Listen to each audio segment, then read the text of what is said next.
Brilliance Audio presents Just a Boyfriend by Sariah Wilson, performed by Lauren Sweet and Joe Arden. Hey, Mom said to tell you that Bash is coming to dinner. My little sister, Lauren, stuck her head through my open door with a worried expression, waiting for a response.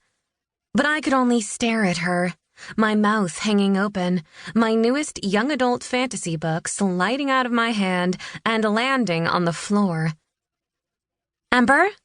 Did you hear me? I said Bash is going to be here for dinner. Soon. Doug went to pick him up. Her voice sounded really far away, like we were at opposite ends of a wind tunnel. Bash? Here? In my house? How was this possible? Somehow I'd thought I'd never have to see him again, and now my 16-year-old sister was telling me that I'd been wrong. My head filled with a howling, rushing wind that made it impossible to think, or to process what was going on. My stepfather had gone to get Bash, and was bringing him here. My mother had lured me home from college under false pretenses.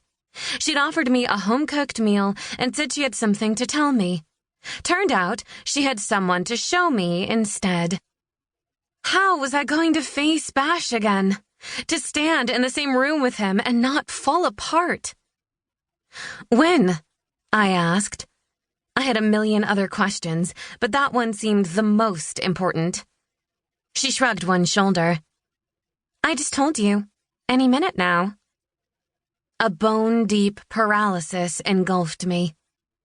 I had to move, to speak, to do something to stop this from happening, but it was inevitable.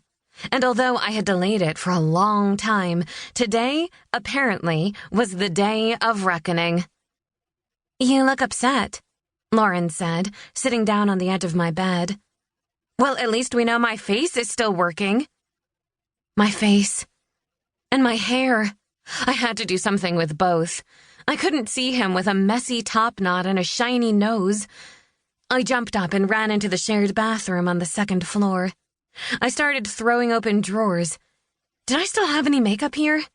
If I did, it would be left over from high school and would most likely give me an eye infection. I didn't care, though. It would be totally worth it. There, in the bottom drawer. A very old stash of some of my makeup that included most of the basics, including pink eye from using it, probably. Both Lauren and Marley, my stepsister, kept their makeup in their respective rooms after a screaming, hair-pulling fight over which one of them owned an expensive and hard-to-get tube of red-hot romance lipstick. I suggested cutting it in half in order to find out who the real owner was, but nobody had been amused. And given that grudges were nursed for a long time in this household, there was no way either one of them would have helped me out since I hadn't picked their side. Lipstick was still a dirty word in these parts.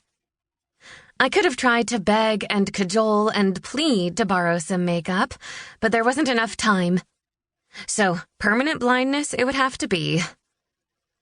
Lauren had followed me into the bathroom and studied me critically as I dug into the hardened eyeshadow. How long has this weird thing with Bash been going on? She asked. I'd never told her all the details, and I had no intention of telling her what had happened. She thought we just didn't get along, and it was easier to let her believe that. I used my right ring finger to brush the neutral beige onto my eyelid. It's Wednesday, right? So for, 3.5 years. She nodded as I grabbed an eyeliner pencil. Yeah, I thought it was something stupid long like that. You have any embalming fluid in there? That made me pause. What? Is that some kind of crack about me being old? I was about to turn 21, but to my teen sister, anybody over the age of 18 was old.